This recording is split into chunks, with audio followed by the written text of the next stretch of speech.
Hello, everyone. This is Chris from Can't Swim, and you're listening to As the Story Grows.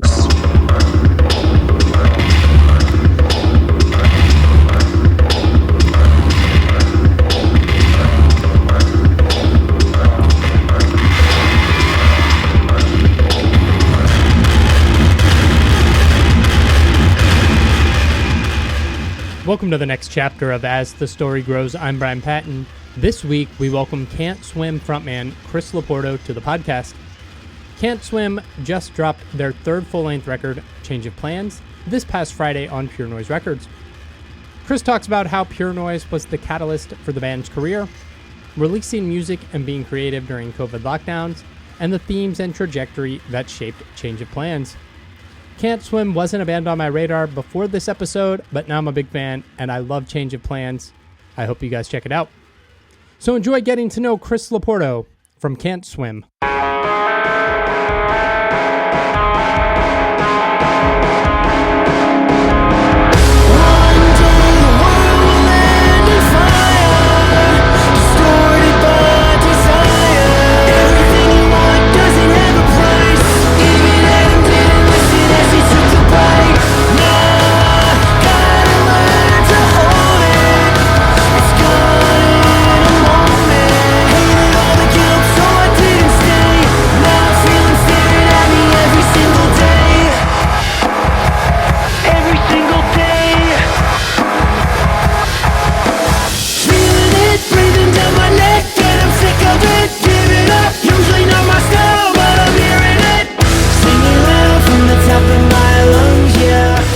How's life in Orlando?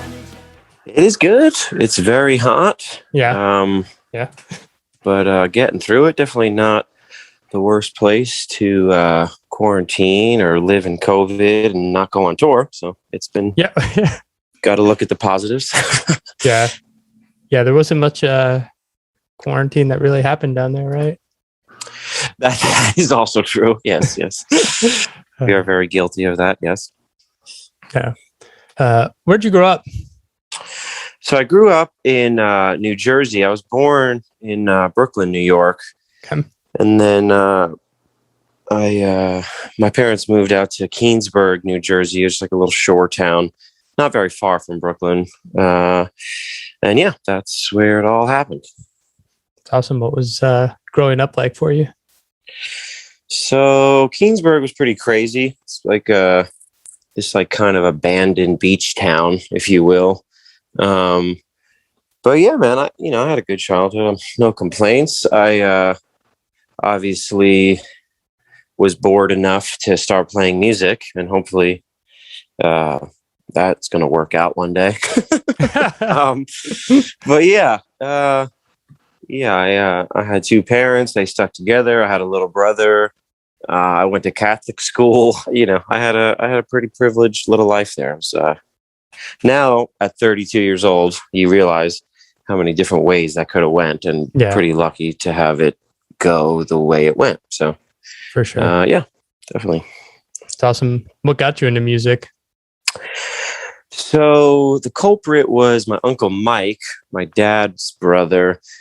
He played in punk bands like in the early 90s. And his little rehearsal space was my grandma's basement. So his band would come over and jam. I'd be at my grandma's, eating pasta and raviolis. And I just took an interest in what was going on down there. And then when they would be done, I'd run down and start playing his drum set. He was the drummer of the band. And it all kind of started from there. And then around 12 or 13, I joined my first band, and nice. The journey has been going ever since. Yeah. What led to the formation of Can't Swim? So Can't Swim was just like a passion project, kind of just like a hobby. I was playing drums for a band called Trash Talk, and I was teaching music in a town called Asbury Park, New Jersey, close to where I grew up.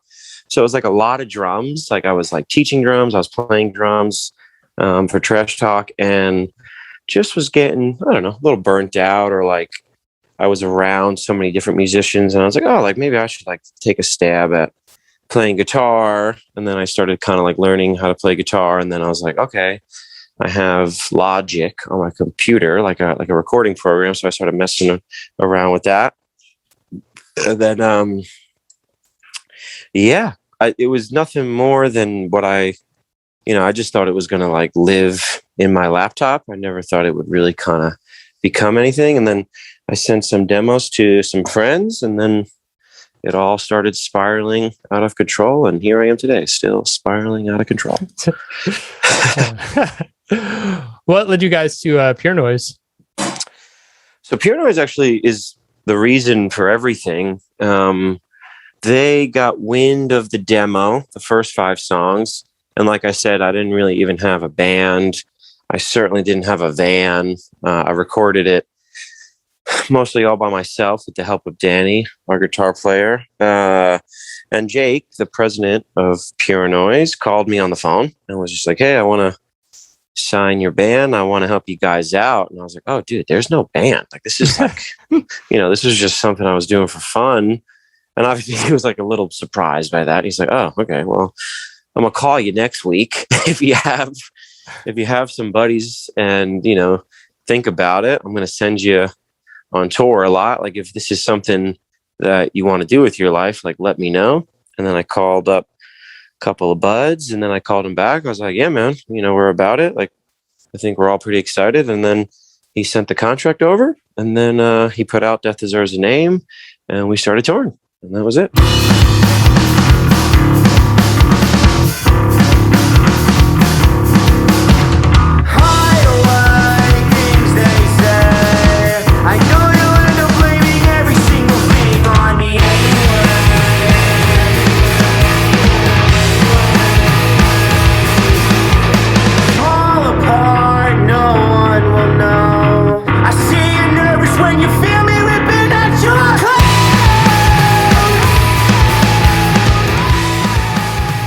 Is kind of the formation and like a band surrounding you kind of the reason for it's a subtle shift, but the shift in sound from that EP to the full length? Certainly. Yeah, I definitely think the guys at that point, we were just a 4-piece, and we put out Fail You Again as a 4-piece, and Danny, Greg, and Ches are all very knowledgeable and all like way better at music than I am. So yeah. I think Death Deserves a Name was all the tricks I had. It was all like all the things I learned on YouTube. Where, I wrote all the demos for Fail You Again, but they start to gradually change because of the guys' influence.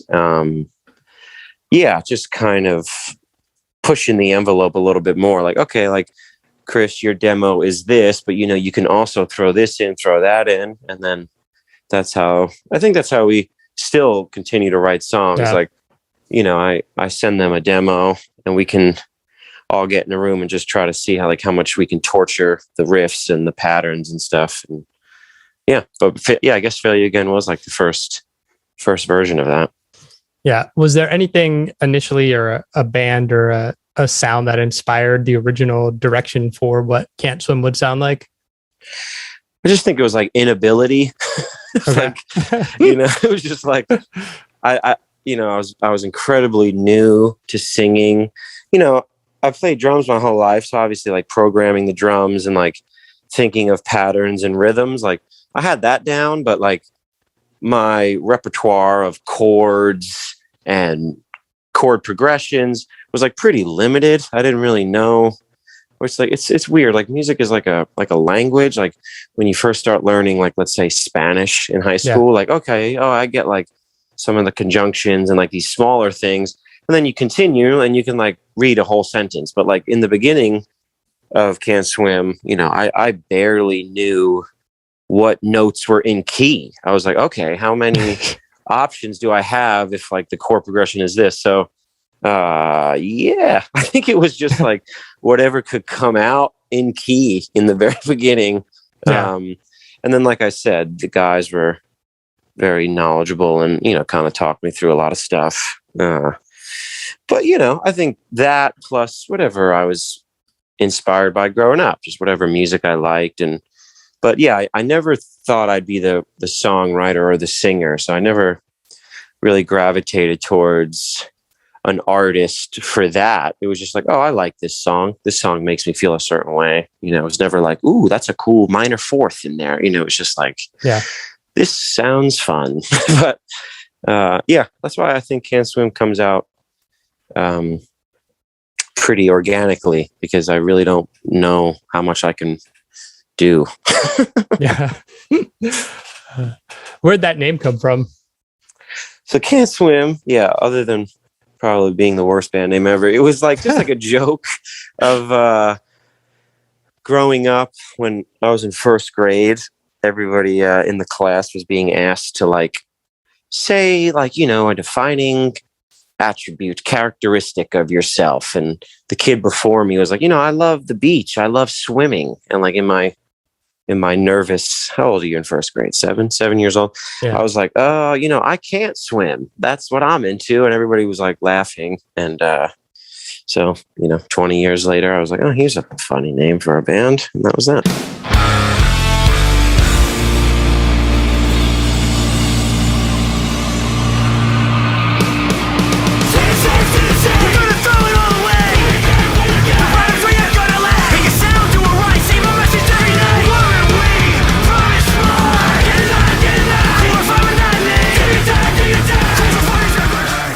I'm curious about the foreign language EP and what led you to do an EP and have all these different guest vocalists appear on that. So yeah, a combination of things. I think I was in dire need to like create something a little bit out of my comfort zone. We were heavily touring a lot, and we did the full length. We did This Too Won't Pass. So I kind of wanted to just like be as creative and freaky as I could, because I knew it was an EP, and that's also why I named it Foreign Language. I wanted to like play on the fact that it was like pretty different. And then with that goal, what's more different than, a different voice singing certain parts. And yeah, I think it just kind of came together because of that. I just thought it'd be cool to kind of like almost treat it as like a rap mixtape, to have all these different voices and different people's perspectives. Also, I didn't really like write their said parts. It was like, hey, here's like the middle section of this song, like just go wild, like write lyrics. I'll send you the lyrics I have, and maybe correlate them in a way, but like just do whatever you want to do. So it was the first time I'd done anything like that, like kind of using other people's perspective outside of the band, which is awesome. Like I definitely loved to do it, and I would love to do it more in the future. But yeah, I think it was just me, again, me just wanting to do something a little bit different.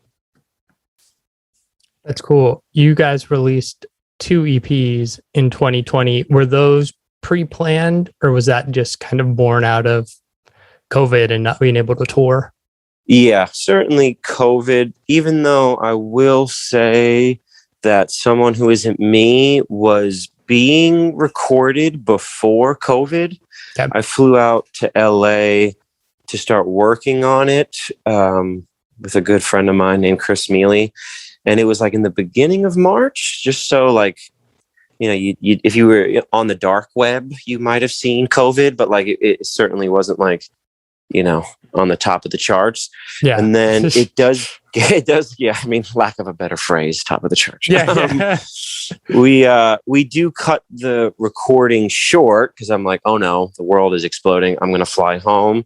And then we finish the rest of it remotely. And even that project wasn't like necessarily thought out because, if you heard it, it's like very electronic based. And I was just, again, trying to like think outside the box and do something different. And I didn't even know if Pure Noise was going to like it. It was just kind of like, okay, we had a Europe tour with Counterparts, and I came home and I had some free time. So I was like, okay, I always wanted to make music with that guy, Chris. And yeah, long story short, Pure Noise did like it, and we put it out eventually. But yeah, it was somewhat a COVID project. And then When the Dust Settles is just like acoustic renditions of our other songs.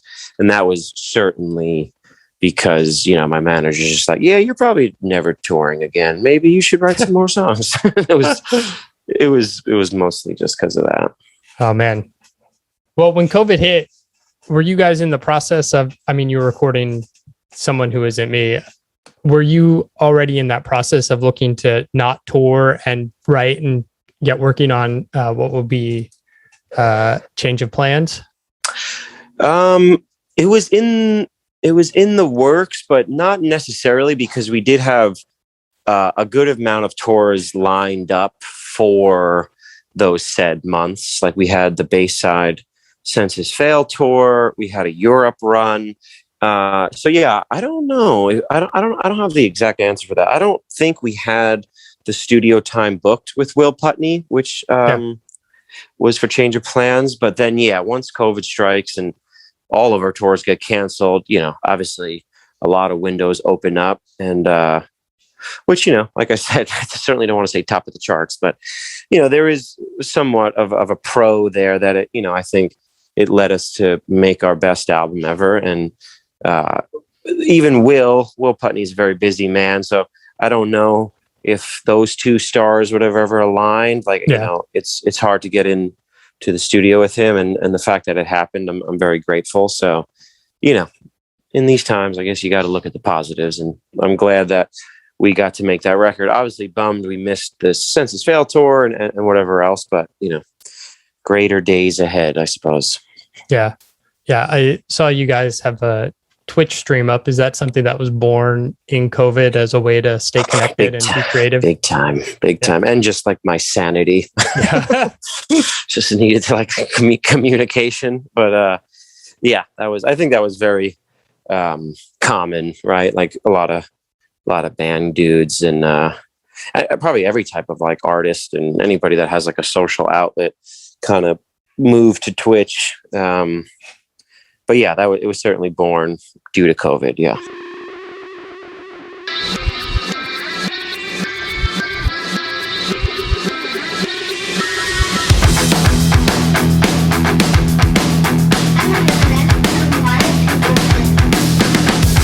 The door closes shut.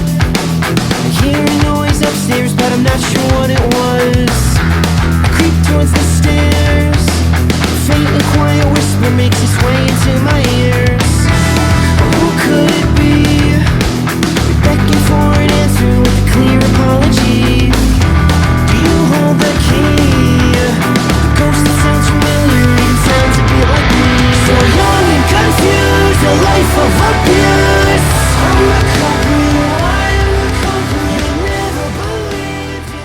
So October 22nd, Change of Plans. As you mentioned, you worked with Will Putney on this record. How much of this record was informed by the experience and the world happening with COVID and just kind of all the shit that was going on in 2020?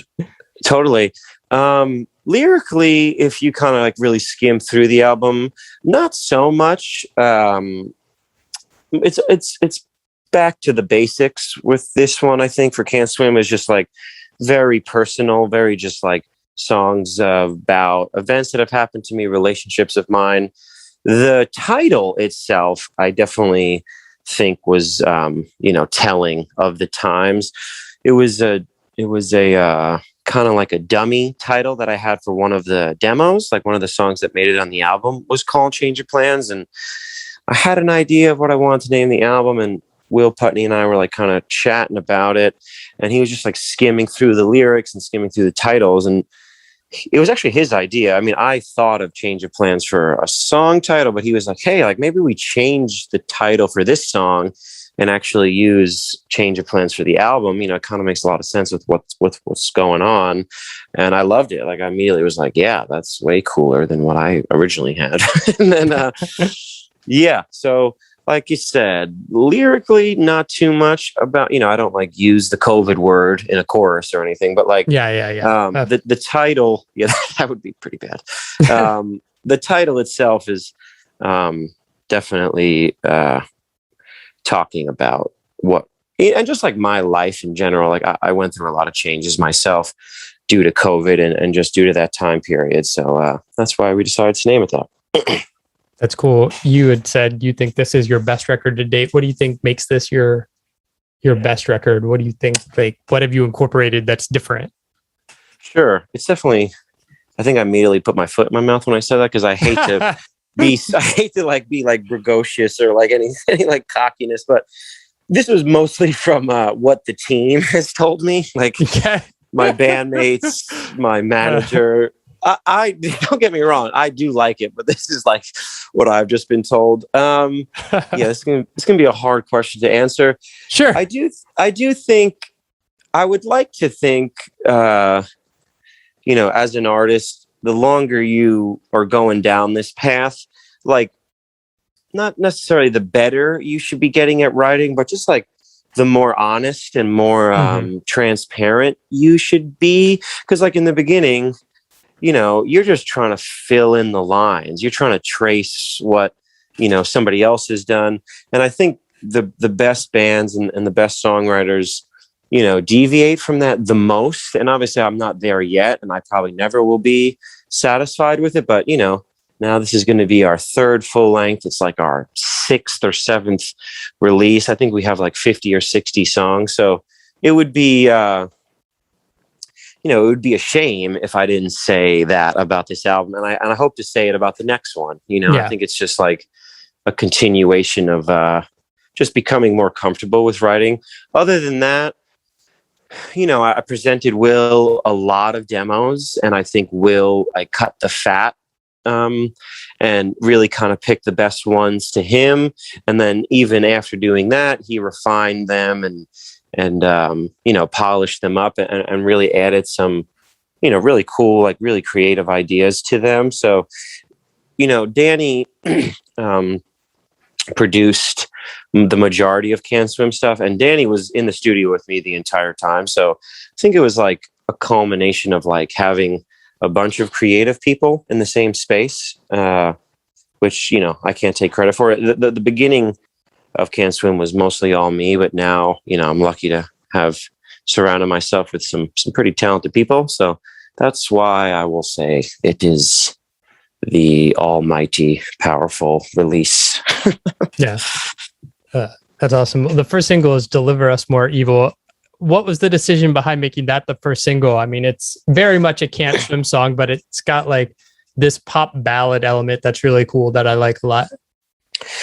Yeah, I think just after we finished the 11 and sent them around, sent them to Pure Noise and our management and whatever else, it just started to become like the favorite. And then for me to sign off on it, I just thought it was like a pretty good representation of what the rest of the album sounded like. It's like, not to give too much away, obviously, but like, I think if I could pick a song that sounds like the rest of the album, I think it would be that one. And it was a favorite of mine. I've had that song demoed for almost 4 years now. Oh, wow. I've pretty much, I've had it written and like quietly sitting in my laptop since 2017 or something. So for me, it was like, all right, like we got to get this thing out. Like I already hate this song. So it was like, it was like, I think but after 4 years, I was still confident in it. And I think that means a lot. So that's why we put out that one first. That's awesome. You guys are going on tour in November. How are you feeling about getting back on the road? So it's been stressful this last week because everything is demolished. We don't have a van anymore. We have a new drummer. I don't even know if we have gear. So it's been quite confusing to see, like, damn, like, are we even able like to go out and play a song? But it's coming together. We locked in a tour rental for the van. We are kind of like Zoom rehearsing and figuring out parts and getting all the instruments set up. So other than that, I didn't mean to come off negative. I'm incredibly excited. I can't wait to get back to it. My wife and my brother are coming this time, which is like pretty amazing, which I think is important because, it's, I don't know how I'll be on tour. I've become accustomed to this relaxed life. So very excited, very, very excited. And Silverstein, I've talked to Shane before. He's the nicest fella, and the Plot and You seem like nice Ohio boys. So yeah, looking forward to it. Yeah, I just talked to their vocalist the other day. Oh, there you go. Sweet. He was great too. What led you to Florida? You mentioned you moved to Florida. What led you down to Florida from New Jersey? Yeah, so a couple of years ago, 3 or 4 years ago, my parents decided to jump ship and move down here. They were New York, New Jersey people their whole life. And then, with touring, I barely got to see them anyway, but it was nice when I would come home from tour. They were, a half hour away. And now I started to realize, like, oh no, like when I come home from tour, they'll be 1,000 miles away.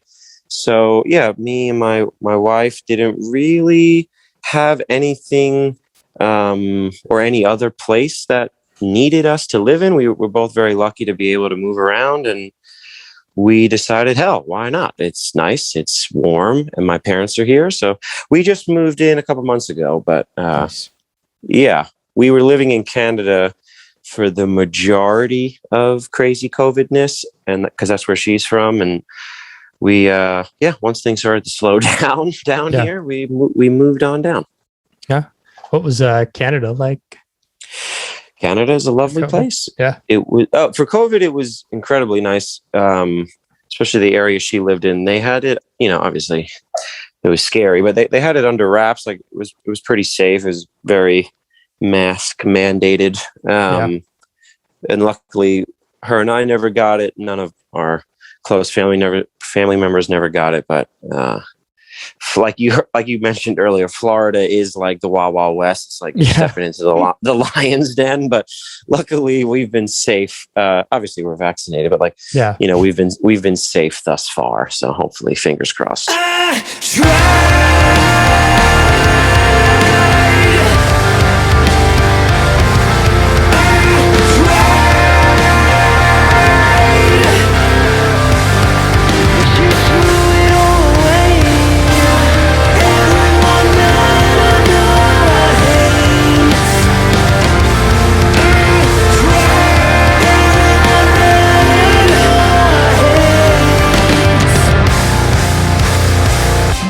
Thanks for listening to As the Story Grows. Our intro music was written and composed by Jeremy Hunt. The As the Story Grows theme is by Bob Nana. If you like what you hear, subscribe wherever you get your podcast and give us a rating and review. If you'd like to support the show financially, you can join us at patreon.com/asthestorygrows. Be a part of our community and join the ongoing conversation over on Discord. If you enjoy this episode, share it on social media with your friends. Much appreciated, and thanks for listening. I never felt so young and alive as when I'm diving into a tune. And now I'm learning as I listen along, and the wheels are turning, and I started a song. One good word and I'm gone. Oh, as the story grows, more I want to know, more I want to show you. As the story grows, as the story grows.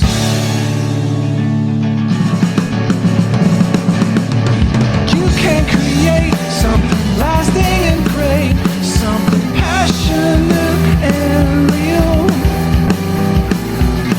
And I'll bring in my own good feelings, I'll sing it with meaning. Let's just attack it and never look back. It's wild and fantastic. All together at full power, we're so much better. What's that word?